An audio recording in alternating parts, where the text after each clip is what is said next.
सभी गुरुवर को प्रणाम। स्वागत है आप सभी का गुरुवर क्लासेस में। और आज हम चर्चा करने वाले हैं, खैर अपनी जो सीरीज है एनसीईआरटी लिस्ट वही आगे बढ़ाएंगे सीरीज में तो। बट मेन चीज़ जो ये है वो ये है कि लोग पढ़ नहीं रहे हैं। बेटा क्यों नहीं पढ़ रहे हो आप? देखो, जुलाई के बाद बढ़ेगी इस भर्तियों की रफ्तार, तारीखें जल्द होंगी घोषित। आपके जो एग्ज़ाम्स हैं, let's say the example of JEE junior edit exam, तो ये भर्ती चल रही है और इसमें जो है क्या हुआ है, अभी फॉर्म भरे गए हैं। केवल क्या होना है, एडमिट कार्ड आना है और एडमिट कार्ड जहाँ आया वहीं आपका एग्ज़ाम हो जाएगा इन 15 डेज। इसका क्या मतलब है? बेटा तैयार हो जाओ, कोरोना हो गया ख़त्म, अब पढ़ाई स्टार्ट कर दो। जुलाई के बाद बढ़ेगी भर्तियों की रफ्तार, तारीखें जल्द होंगी घोषित। पंचायत चुनाव, संक्रमण बढ़ने पर टेली परीक्षाओं का कार्यक्रम जल्द। प्राथमिक शिक्षकों व अन्य नई भर्तियों का भी हो सकता है ऐलान। प्राथमिक शिक्षक में भी भर्ती आ सकती हैं, पीआरटी में भी, यूपी में। तो सीरियस हो जाओ अब बेटे, बहुत सो लिए तुम, बहुत आराम कर लिया, इससे ज़्यादा आराम का समय है नहीं।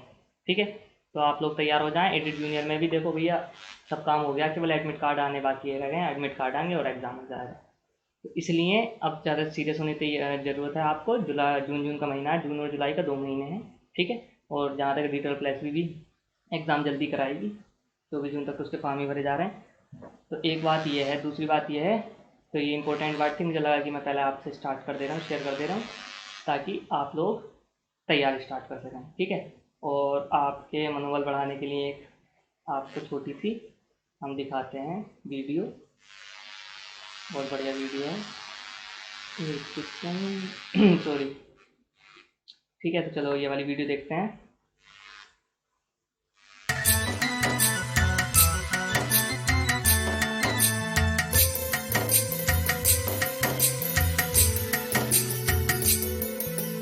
दिशा दीप्त हो उठी, प्राप्त कर पुण्य प्रकाश तुम्हारा। लिखा जा चुका अनल अक्षरों में इतिहास तुम्हारा।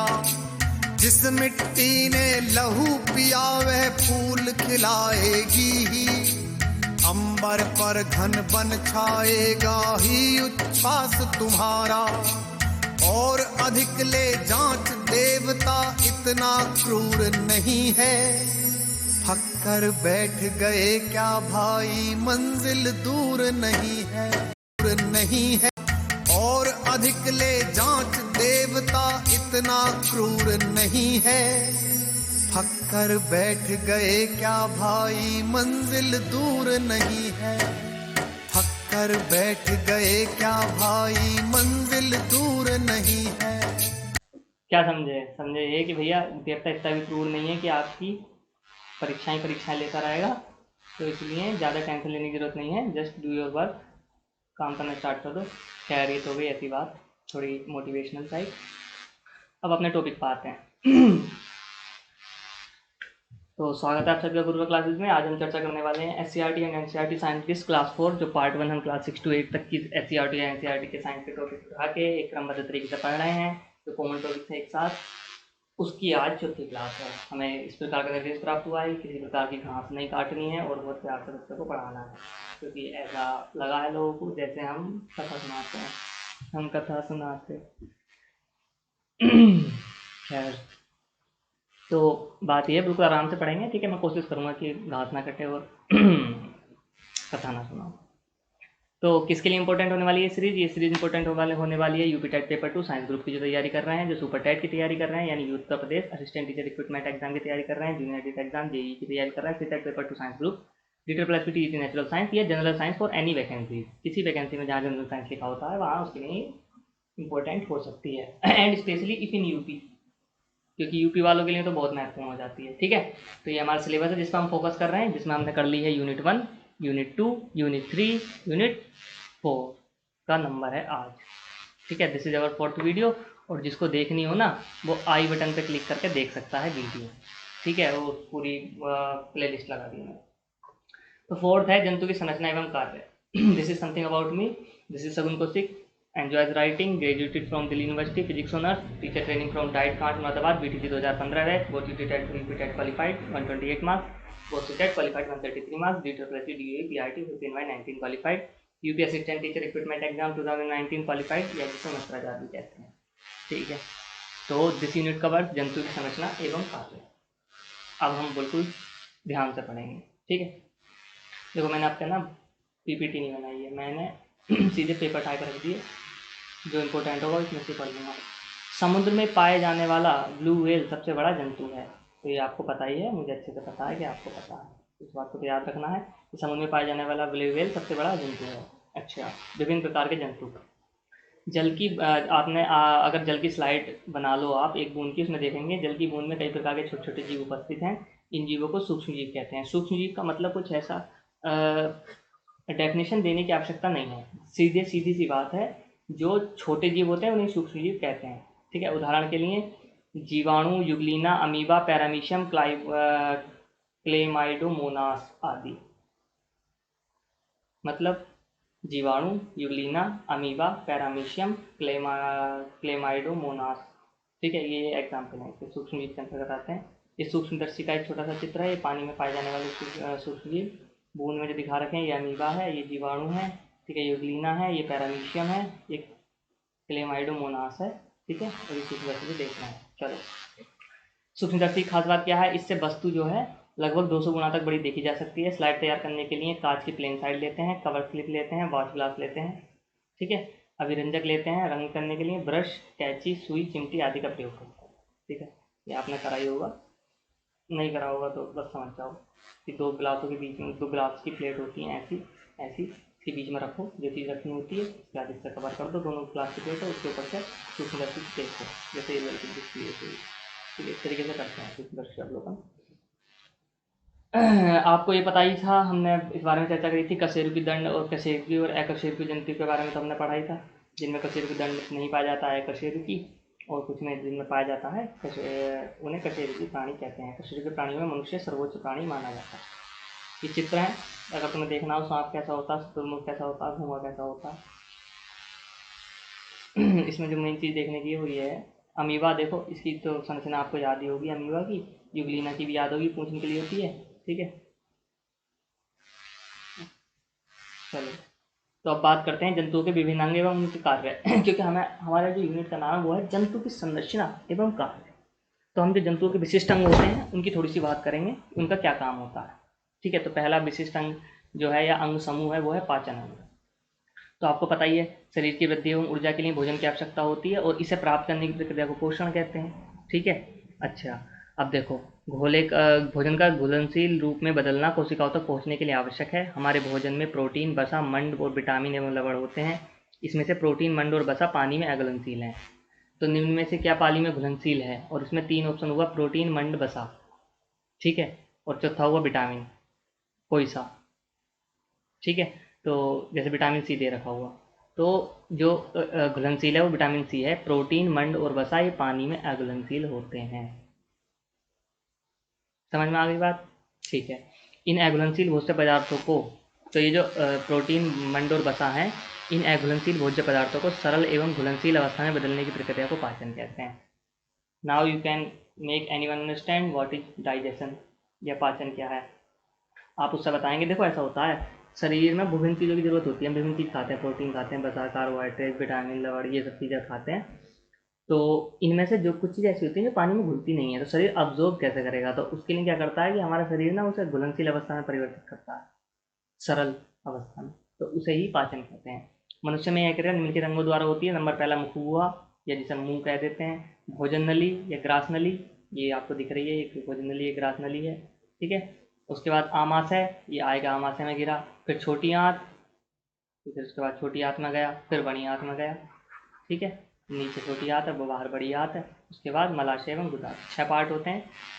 मुंह से स्टार्ट करो, मुंह, नली, पेट जिसे आमाशय कहते हैं, छोटी आंत, बड़ी आंत और गुलाशय, मलाशय एवं गुदा। सभी पाचक, ये सभी पाचन कहलाते हैं। इनमें इनसे संबंधित 2 पाचन ग्रंथियां भी होती हैं, एक यकृत, एक अग्नाशय। देखो, we shall study this in detail. अब डाइजेस्टिव सिस्टम बहुत अच्छे से पढ़ने वाले हैं, मतलब बहुत मज़ेदार तरीके से, चाहे वो कोई सा भी सिस्टम हो ना, हम बहुत मज़ेदार तरीके से पढ़ने वाले हैं। पर शर्त एक है, समस्या एक है कि वो हम पढ़ने वाले हैं 9th और 10th में। तो पार्ट 1 में जितना दे रखा ना बेटा, उसे अच्छे से समझ लेना, एल्स पार्ट 2 में समस्या पैदा करोगे आप लोग, ठीक है। तो यकृत ग्रंथियाँ, यह मनुष्य के शरीर की सबसे बड़ी ग्रंथि है। यकृत ग्रंथि मनुष्य के शरीर की सबसे बड़ी ग्रंथि है। एक क्वेश्चन याद रखना। यह चॉकलेट या गहरे भूरे रंग की होती है। ये है यकृत। ठीक है। ये पित्तरस का निर्माण करती है। तो सबसे पहली पाचन ग्रंथियाँ पाचन अंग से संबंधित जो है वो दो हैं, एक यकृत एक अग्नाशय। अग्नाशय हल्के गुलाबी रंग की ग्रंथि है। ठीक है। यह अग्नाशयी रस का स्राव करती है। आमाशय के आसपास ही होता है। अग्नाशय हल्की गुलाबी रंग की ग्रंथि है। यह अग्नाशयी रस का स्राव करती है। ठीक है। पाचक अंग और पाचक ग्रंथियां मिलकर पाचन तंत्र कहलाती हैं। ठीक है। इन पाचक ग्रंथियों से पाचक रस स्रावित होते हैं। ये पाचक रस रासायनिक क्रिया द्वारा भोजन में उपस्थित प्रोटीन, मंड और वसा को सरल एवं घुलनशील अवस्था में परिवर्तित करते हैं। ये सरल पदार्थ आहार नाल में कोशिकाओं द्वारा अवशोषित हो जाते हैं। यदि हम आवश्यकता से अधिक भोजन ले लेते हैं तब इन पाचक ग्रंथियों से पाचक रस का स्राव भी प्रभावित होता है, जिससे भोजन ठीक से नहीं पचता और हमारे पेट में दर्द होने लगता है। अगर आप आवश्यकता से अधिक भोजन लेंगे तो क्या होगा, थक जाएंगी पाचन ग्रंथियाँ, उनसे पाचक रस का स्राव प्रभावित होगा, या तो ज़्यादा होने लगेगा या कम हो जाएगा। जैसे जिसे कहते हैं एसिडिटी होना। एसिडिटी का मतलब क्या है कि पाचक रस ज़्यादा हो गया पेट में। तो एक कोशिकीय संरचना वाले सूक्ष्मजीव जैसे अमीबा पैरामीशिया में भोजन का पाचन कोशिका में होता है। केंचुआ, तिलचट्टी आदि जंतुओं में आहारनाल तो होती है, परंतु आहारनाल के सभी भाग नहीं होते। मछली, मेंढक, छिपकली, पक्षी तथा सभी स्तनधारी जंतुओं में पूर्ण विकसित आहारनाल होता है। किस में? मछली में, मेंढक में, छिपकली में और पक्षी में।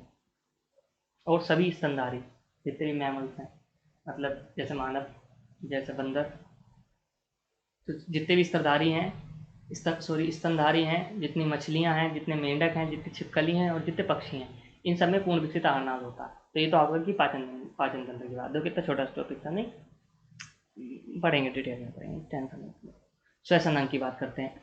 ऑक्सीजन युक्त वायु को अंदर खींचना और कार्बन डाइऑक्साइड से युक्त वायु को बाहर निकालना श्वसन है। श्वसन किसे कहते हैं? ऑक्सीजन युक्त जो वायु है तो अंदर खींच रहे हो, कार्बन डाइऑक्साइड को बाहर निकाल रहे हो। बेटा ये बताओ, how do your body knows कि ऑक्सीजन अंदर ले रहे हो और कार्बन डाइऑक्साइड बाहर निकाल रहे हो? इसका जवाब तो हम देंगे जब हम आपको बड़ी कक्षाओं में पढ़ाएंगे। फिलहाल आपके लिए प्रश्न है, सोचने वाली बात है। ऑक्सीजन युक्त वायु को अंदर लेना अंतःश्वसन या निश्वसन कहलाता है, और कार्बन डाइऑक्साइड युक्त वायु को बाहर निकालना उच्छ्वसन या निश्वसन कहलाता है। निश्वसन कहलाता है। यह एक सतत प्रक्रिया है, ये तो पता ही है। मछलियों में श्वसन क्लोम के द्वारा होता है, ये भी पता ही है।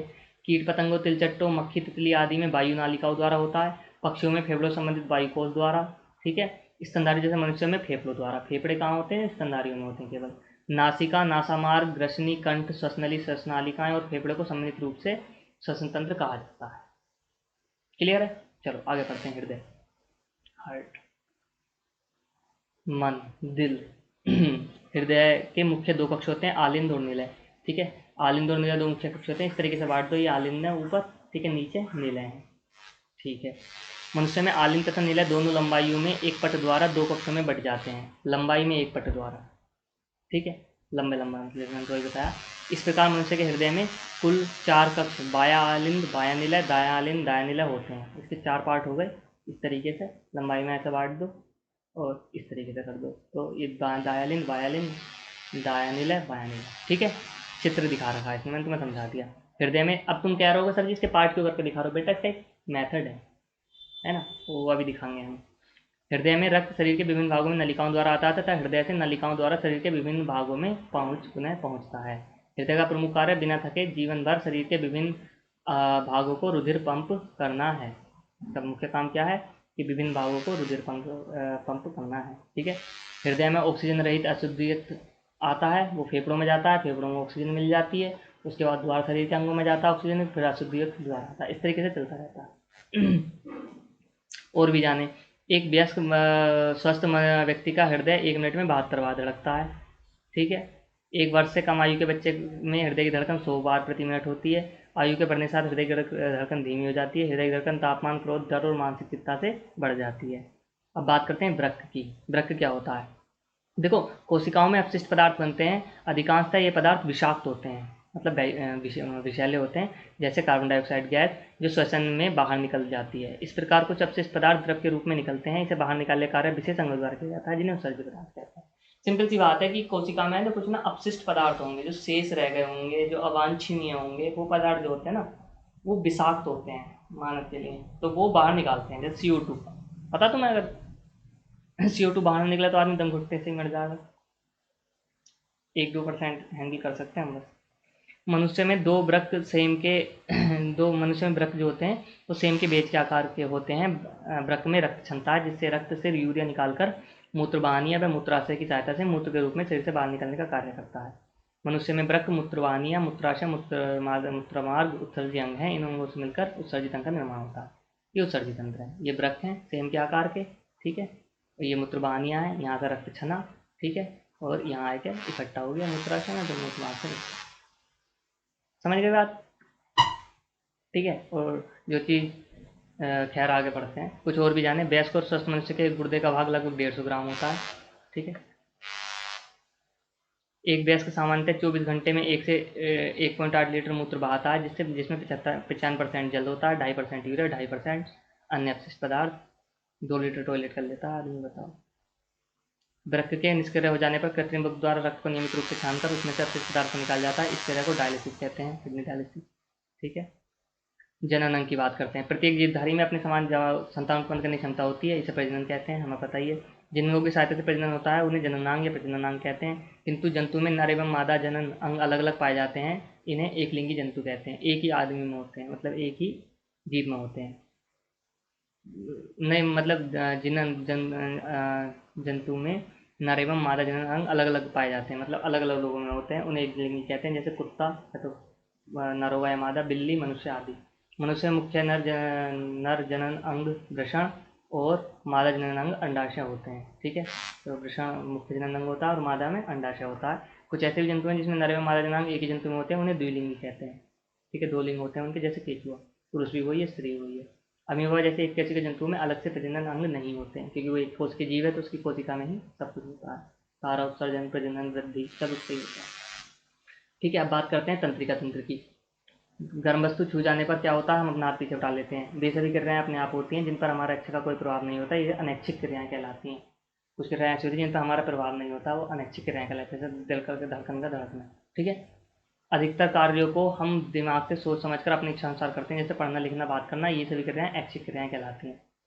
शरीर में घटित होने वाली समस्त क्रियाओं के नियमन और नियंत्रण के लिए तंत्रिका तंत्र पाया जाता है। मनुष्य के तंत्रिका तंत्र के 3 भाग होते हैं, मस्तिष्क, रीढ़ज्जु और तंत्रिका। मस्तिष्क, रीढ़ज्जु और तंत्रिका सभी एक विशेष प्रकार की कोशिकाओं से मिलकर बनी होती है। इन कोशिकाओं को तंत्रिका कोशिका कहते हैं, ठीक है।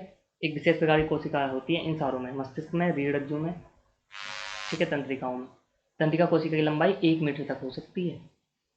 ये एक छोर से उद्दीपन को ग्रहण करती हैं और दूसरी छोर पर संदेशों को भेजती हैं, तो बहुत सुपरफास्ट काम करती है लाइट की स्पीड से।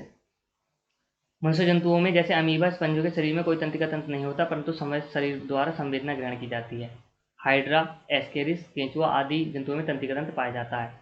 तो हाइड्रा में तंत्रिका तंत्र होता है, एस्केरिस में तंत्रिका तंत्र होता है, केंचुए में तंत्रिका तंत्र होता है, परंतु समस्त कशेरुकी प्राणियों की भांति तंत्र पूर्ण विकसित नहीं होता। होता तो है पर इतना विकसित नहीं होता जितना कशेरुकी प्राणियों की भांति होता है, ठीक है। ज़्यादा कंफ्यूज होने की जरूरत नहीं है, रट्टा मारने की आवश्यकता नहीं है। We shall do this by categorising things and making you understand.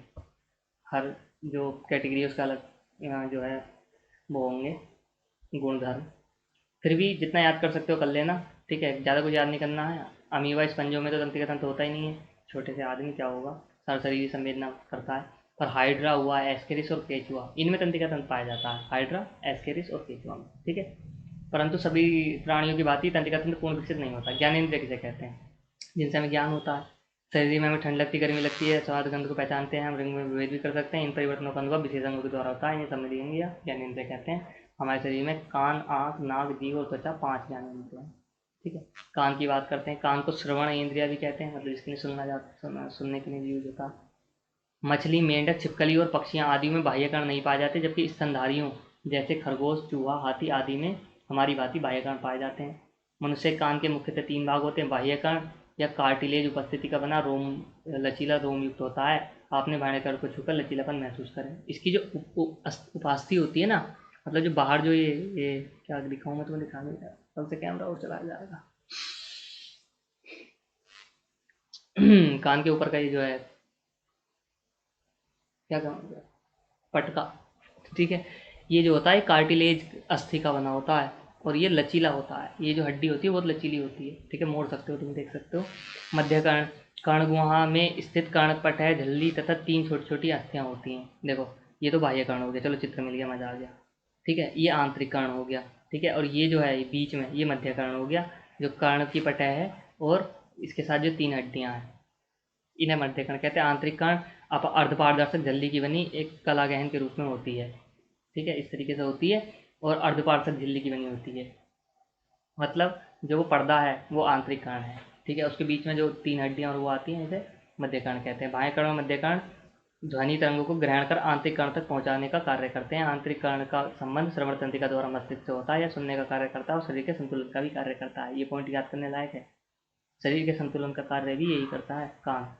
कान में एक विशेष प्रकार का द्रव होता है जिससे तुम्हें पता चलता है कि किधर को हो तुमने वो वाली ऐसे वाले देखे होंगे ना, पानी भरा होता है, इसमें एक बबल होता है, इससे पता चलता है किधर को नीचा है। मान लो इधर को नीचा हो गया तो वो बबल इधर को आ जाता है।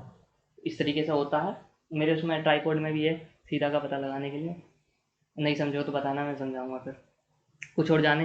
कुछ जीवधारियाँ जैसे आँखें, जैसे मछली, मेंढक, छिपकली और पक्षियों में बाह्य कर्ण नहीं होते हैं, परंतु इसमें आंतरिक कर्ण पाए जाते हैं। कैसे? किसमें? मछली में, मेंढक में, छिपकली में और पक्षी में। सुनते जरूर हैं। इन आंतरिक कणों के साथ ही ध्वनि को सुनने का कार्य करते हैं। आँख वस्तुओं को आकार, आकृति, रंग, प्रकाश और अंधकार आदि का अनुभव करती है। आँख को दृश्य इंद्रिया भी कहते हैं। दृश्य मतलब दिखना। मनुष्य की आँख मनुष्य का कपोल यानी खोपड़ी में नेत्र कोटरों में स्थित होती है। बाहर से आँख का केवल 1/5 भाग दिखाई देता है। इसकी सुरक्षा में पलकें और बरौनियाँ सहायक होती हैं। पलकें और बरौनियाँ मतलब ये, ठीक है, ये सहायक होती हैं और 1/5 भाग दिखता है। मतलब you can only see the 20% of your eye. और in case of Chinese people I doubt. मनुष्य की आंख में एक पारदर्शी उत्तल लेंस होता है। तो मनुष्य की आंख में कैसा लेंस होता है? उत्तल लेंस। ठीक है, इसलिए से हमें उल्टा दिखता है। दिखता तो हमें सीधा ही है, पर एक्चुअल में पृथ्वी में उल्टा बनता है। पर दिमाग कैसे सीधा करता है? क्योंकि बचपन से तुम ट्रेंड हो रखे हो, इसलिए तुम्हें पता भी नहीं चलता कि तुम्हें उल्टा दिख रहा है। Isn't it strange?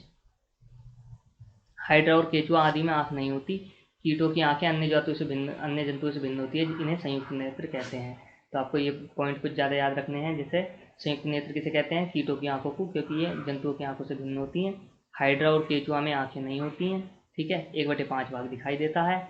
और मेंढक, छिपकली, मछली और पक्षी में बाह्य कर्ण नहीं होते हैं, केवल आंतरिक कर्ण होते हैं। ठीक है, ये पॉइंट आपको याद करने हैं एंड आई गेस आपने याद कर लिए हैं। कुछ और जाने। दृष्टिहीनता का निदान मृत मानव की पुतली प्रत्यारोपण के रूप में खोजा गया है। ठीक है, कोई मर गया है तो उसकी आंखें निकाल लो। व्यक्ति की मृत्यु के बाद 8 घंटे के अंदर पुतली निकालकर संरक्षित कर ली जाती है और 72 घंटे में किसी व्यक्ति में प्रत्यारोपित की जा सकती है। किसी भी उम्र के व्यक्ति की पुतली का प्रत्यारोपण किसी भी उम्र के व्यक्ति को किया जा सकता है। ठीक है, तो नेत्रदान महादान करना चाहिए। नाक, देखो तुम तो मर गए हो, कल क्या देखा किसी ने, तो अपनी आंखें दान कर दो।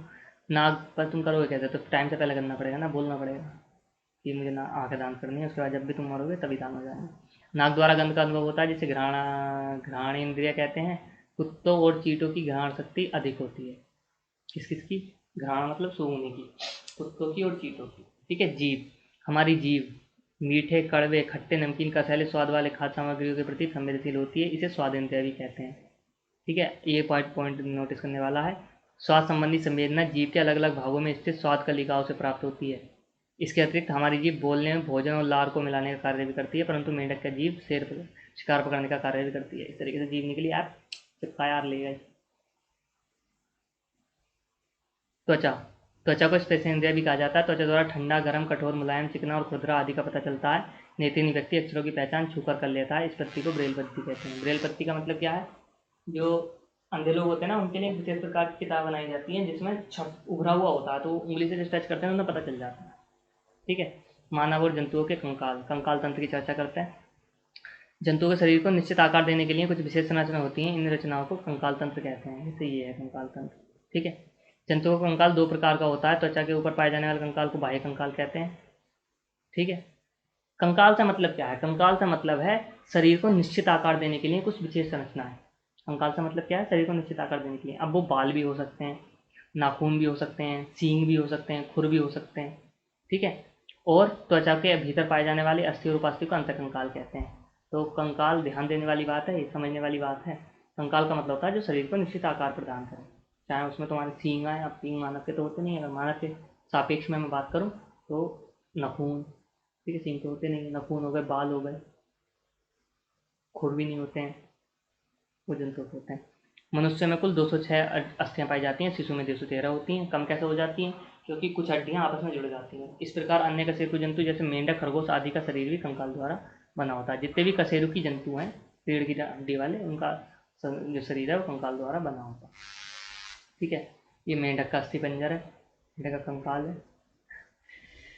हम कैसे जानेंगे मानव का शरीर कंकाल द्वारा बना होता है? एक्सरे द्वारा जान सकते हैं। चलो, क्या है, कंकाल को दो भागों में बांटा जा सकता है, अंतः कंकाल, बाह्य कंकाल। ठीक है, अंतः कंकाल भी दो बांटों में बटा होता है, अक्षय कंकाल और अनुबंध कंकाल।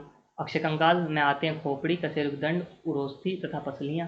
अनुबंधीय कंकाल में आती हैं मेखलाएं, हाथ और पैर की अस्थियां। ठीक है, इस तरीके से आप अंतः कंकाल दो प्रकार का, अक्षीय जो अक्ष बनाता है पूरा पूरा मोटा मोटा, और अनुबंधीय जो होता है मेखलाएं, हाथ और पैर की अस्थियां, और खोपड़ी, कशेरुकदंड और उरोस्थि और पसलियां अक्षय कंकाल में आ गई। ठीक है, ये बात भी आपको याद करनी है। अक्षय कंकाल मैंने बता दिया क्या क्या आता है अक्षय कंकाल में। खोपड़ी गर्दन के ऊपरी भाग पर टिकी होती है। मनुष्य की खोपड़ी में कुल 28 हड्डियां होती हैं। कितनी हड्डियां होती हैं खोपड़ी में बेटा? 28। खोपड़ी की हड्डियों के दो भाग होते हैं, कपाल और चेहरे की हड्डियां। पहले कपाल और चेहरे की हड्डियां, दो भाग होते हैं। चलो, चेहरे में नाक, कान, आँख और जबड़े की हड्डियां आती हैं, जिसमें 20 हड्डियां होती हैं। 8 हड्डी बची हैं वो खोपड़े की हो गई, जो संवेदी की सुरक्षा करती हैं। कपाल 8 हड्डियों से मिलकर बना होता है, इसके अंदर मस्तिष्क सुरक्षित रहता है। खोपड़े में कितनी हड्डियां फ्रैक्चर हो सकती हैं आपकी? 8। 8 से ज़्यादा होती नहीं है। ठीक है, मुंह पे सामने से कितनी हड्डियां फ्रैक्चर हो सकती हैं? 20। क्योंकि चेहरे में नाक, कान, आँख और जबड़े की 20 हड्डियां होती हैं। ठीक है, खैर हमें डॉक्टर तो बनना नहीं है, नहीं तो हम डिटेल में और पढ़ते। कशेरुकदंड, रीढ़ की हड्डी। भैंस की मेरुदंड में कुल 26, शिशुओं में 33 हड्डियां होती हैं। मेरुदंड मतलब कमर में, उसमें बच्चे ज़्यादा फ्लेक्सिबल होते हैं। तो भैंस की मेरुदंड में कितनी हड्डियां होती हैं? 26। ठीक है, सिर में कितनी, खोपड़ी में कितनी हड्डियां होती हैं? 28। 20 मुंह पर होती हैं, 8 कपाल में होती हैं। इनको कशेरुकाएं कहते हैं। मेरुदंड रीढ़ हड्डी की सुरक्षा करती है। ठीक है, अब ये कशेरुकी दंड दिखा रखा है, ये सेक्रम है। ठीक है, ये कटी है, सेक्रम मतलब बिल्कुल नीचे का भाग, कटी। वक्षीय स्थल, ये वक्ष स्थल है। कटी कमर का मतलब हुआ, ग्रीवा मतलब गला। ठीक है, इस तरीके से दिखा रखा है, आप देख सकते हैं। उपास्थि और पसलियां, उरोस्थि और पसलियां किसे कहते हैं? या छाती की हड्डियां। मनुष्य के वक्ष में 12 जोड़ी लंबी और घुमावदार अस्थियां मिलकर पसली पंजर बनाती हैं। ये पसलियां वक्ष के पीछे रीढ़ की हड्डी से और आगे की ओर उरोस्थि से जोड़ती हैं। मतलब क्या? जैसे ये रीढ़ की हड्डी है, ठीक है, और आगे की उरोस्थि है, ठीक है, उससे जोड़ेंगी ये, तो ये जोड़ेंगी ना, इसे कहेंगे हम अस्थि पंजर। कितनी होती हैं? 12 जोड़ी। ठीक है, इनका कार्य शरीर के अंदर पाए जाने वाले अंग जैसे फेफड़ों और हृदय को सुरक्षित रखना है। बात समझ में आ गई? क्या क्या पढ़ाया मैंने? देखो, 20 तो मुंह पे हड्डी, 8 खोपड़े में, टोटल हो गई 28। ठीक है, और 12 जोड़ी तो हो गई, ये हो गई अस्थि पंजर, वो पसली पिंजर या उरोस्थि और पसलियाँ। ठीक है, और रीढ़ की हड्डियाँ कितनी हो गई? टोटल होती हैं 26, खोपड़ी से 2 कम, और शिशुओं में 33 होती हैं। ठीक है, वैसे 213 होती हैं बच्चों में और 206 होती हैं मानव में। ठीक है, अनुबंधीय कंकाल। अनुबंधीय मतलब जो जोड़ने के लिए आती है। इसमें मेखलाएं और हाथ पैर की हड्डियां होती हैं। अनुबंधीय कंकाल में कुल 126 हड्डियां होती हैं। संधि या जोड़ किसे कहते हैं? हड्डियां एक दूसरे से विभिन्न प्रकार से आपस में जुड़ी होती हैं, इन जोड़ों को संधि कहते हैं। उपास्थि किसे कहते हैं? कुछ और अंग हैं जैसे कान, नाक, जो कठोर नहीं है, इन्हें आसानी से मोड़ा जा सकता है, इसे उपास्थि कहते हैं। उपास्थि अस्थि से थोड़ी हल्की होती है। शरीर की संधियों में भी उपास्थियां पाई जाती हैं, जिन्हें आसानी से मोड़ा जा सकता है। कंकाल के कार्य क्या होते हैं? कंकाल शरीर को निश्चित आकृति व आकार प्रदान करता है, सुदृढ़ बनाता है, सुरक्षा प्रदान करता है। अस्थियां रीढ़ रज्जु की सुरक्षा करती हैं, खोपड़ी की अस्थियां मस्तिष्क की सुरक्षा करती हैं। कंकाल प्रचलन में सहायता करता है, चलने में सहायता जो करता है वो आपका तो कंकाल ही है। ठीक है, जंतुओं में गति की बात करते हैं, किस तरीके से गति करती हैं। तो देखो, मछलियाँ जो है ना, मछली में प्रचलन इस तरीके से होता है, यूँ करके चलती हैं वो आगे, पहले ऐसा होंगी और फिर धक्का मार देंगी। ये बहुत ही उम्दा ज्ञान है जो आपको मिल रहा है। कभी सोचो कि मछली चलेगी कैसे, तो क्या करेगी? पहले तिरछी होगी और फिर धक्का मारेगी, अगर सीधी होगी तो भागती चली जाएगी। केचुआ सूख की सहायता से गमन करता है, मतलब पहले सुकड़ेगा फिर। ठीक है, अमीबा कूटपाद द्वारा और पैरामीशियम रोम जैसी संरचना सीलिया की सहायता से गमन करता है। तो अमीबा कूटपाद द्वारा, ठीक है, और पैरामीशियम रोम जैसी संरचना सीलिया द्वारा पैरामीशियम करता है, कूटपाद द्वारा अमेरिका करता है, सीट सूख की सहायता से केचुआ करता है। मछली में प्रचलन होता है। और जो पखने होते हैं ना, ये मुड़ने के लिए काम आते हैं, मछली के पंखे। डाल पर बैठा तोता, उड़ती हुई चिड़िया, बैठी हुई बत्तख। क्या दिखा रहे हैं ये? ऊपर वाले चित्र का तो चलो खैर अच्छा है, इंटरेस्टिंग लग रहा है। मैं कह मेरा मतलब ये था कि ऊपर वाले चित्र का तो मतलब भी है, नीचे वाले चित्र का क्या मतलब है। उड़ने के लिए पक्षियों में एक जोड़ी पंख पाए जाते हैं। पंख अग्रपादों के रूपांतरण है, ये कल भी पढ़ाया गया था। पक्षियों में पंख की भांति पुच्छ भी होती है जो उड़ते समय उनके दिशा परिवर्तन करने में सहायता करती है। तो पक्षियों में पंख की भांति पूंछ होती है। पूंछ क्या करती है, ये क्या काम करती है, ये भैया दिशा परिवर्तन में सहायता करती है, जैसे इसके पंख नहीं करते हैं। ठीक है, दिशा परिवर्तन में सहायता, बाकी चलती तो प्रचलन करती है। तो ये तो तुमने देखा कोई मछली जैसे पकड़ो, जिंदगी वो ऐसा होती है नहीं, इस तरीके से कभी ऐसा होगी, कभी ऐसा होगी, फिर ऐसा होगी, फिर ऐसा होगी। वो इसलिए करती है, वो चलती है, वो सोचती है मैं निकल जाऊंगी, उसके हाथ पाँव तो होते नहीं छुटा ले। वो प्रचलन नहीं करती है निकलने की कोशिश। खैर, ऐसे प्राणी जिसमें कशेरुकदंड नहीं पाया जाता अकशेरुकी प्राणी कहलाते हैं। ओहो, गड़बड़ हुई। ठीक है, कशेरुकदंड पाया जाता कशेरुकी। मनुष्य का नाल मुख मुखनुआ ग्रसनी ग्रास नाल आवाशे छोटी हाथ और बड़ी हाथ। यकृत और अग्नाशय पाचक ग्रंथियां हैं, पेट की हैं। पित्तरस का निर्माण यकृत में होता है। अपशिष्ट पदार्थ बाहर निकलने के लिए उत्सर्जन। वृक्क, त्वचा, यकृत, फेफड़े और आंत मनुष्य के उत्सर्जन होंगे। देखो आंत से भी उत्सर्जन होता है, यकृत से भी, त्वचा से भी। देखो उसमें कुछ होते हैं अंतर उत्सर्जन, फेफड़े भी उत्सर्जन है। कि ये भी अपशिष्ट पदार्थों को बाहर निकाल रहे हैं, ये भी ठीक बात है इनकी। त्वचा भी, हाँ, क्योंकि पसीना निकालता है। वृक्क क्योंकि टॉयलेट निकालता है एक वृक्क। क्या, फेफड़े और आंत, ये सब उत्सर्जन है, याद कर लो। मनुष्य के हृदय में 4 कक्ष होते हैं, 2 आलन 2 निलय। आँख, नाक, कान, जीभ और त्वचा मानव शरीर के 5 ज्ञानेंद्रिय। मनुष्य बैक के शरीर में कुल 200 पाई जाती है, शिशु में 213। हमें याद नहीं है। 28 होती हैं सिर में, 22 होती हैं इसमें, क्या नाम है, 26 होती हैं इसमें कशेरुकी में, वो रीढ़ की हड्डी में, मेरुदंड में। और 20 होती हैं चेहरे में। ठीक है, और उरोस्थी होती हैं, काफ़ी सारी होती हैं। 12 जोड़ी तो पसलियों में ही होती हैं, पसली पंजर कहते हैं इसे। और क्या रखना है, 206 213 तैयार है। ठीक है, चलो नाउ टेस्ट। भोजन का पाचन होता है आहार नाल में, इसमें लगा हुआ है सब। मनुष्य के कितने भाग होते हैं, मनुष्य के मस्तिष्क के 3 भाग होते हैं। टोटल 8 अस्थियाँ होती हैं। श्रवण इंद्रिय है, सुनने में जो काम आती है कान, द्विलिंगी है केचुआ। ठीक है, तो ये आपको पता ही है। तो एक बात और इससे मुझे पहले जो करनी थी, वो ये थोड़ी सी बात करनी थी आपकी कि भैया लाइक कर दे करो वीडियो। जो लोग पढ़ते हैं वो तो लाइक कर ही दे करो, मुझे पता चलता रहे कि ठीक है लाइक कर रहे हैं आप, या डिसलाइक कर दे करो तब भी ठीक है, क्योंकि मुझे पता चलेगा कि मुझे इम्प्रूव करने की ज़रूरत है और कुछ ना कुछ मेथड चेंज करने की ज़रूरत है। बाकी जो नए बंदे हैं वो सब्सक्राइब करने ला चैनल को। और मैं एक बात बताता हूँ, मैं देखो ऐसे बात करता हूँ जैसे मतलब जस्ट बोल रहे हूँ। मैं चाहूँ तो बिल्कुल एक सब पढ़ा भी सकता हूँ बढ़िया तरीके से बिना बकवास करे, पर मैं सोचता हूँ कि वो चीज़ बोरिंग हो जाएगी, तो इसलिए मैं ज़्यादा बकवास भी कर लेता हूँ बीच बीच में, ताकि तुम पकते भी रहो। खैर, यदि ये कक्षाएं आपके सपनों को पाने में आपकी मदद कर रही हैं तो कृपया हमारे सपने को पाने में हमारा समर्थन करें। हम इस साल से यूट्यूब से बटन की उम्मीद कर रहे हैं। कृपया वीडियो पर लाइक और कमेंट करें, हमारे चैनल को सब्सक्राइब करें और अपने साथियों के साथ शेयर करें। ठीक है, this is me and Govind sir. Govind sir भी बहुत जल्दी चैनल पर आने वाले हैं, तो लगा दे रहा हूँ ताकि वीडियो अच्छी सी लग जाए। यहाँ प्ले लिस्ट लगा दूंगा मैं। ठीक है, जो नए बंदे हैं वो उसमें से प्ले लिस्ट में से देख लेना और सब्सक्राइब कर लेना भैया, प्लीज़ प्लीज़। हंसते रहिए, मुस्कुराते रहिए और देखते रहिए गुरुकुल क्लासेस। बहुत बहुत धन्यवाद।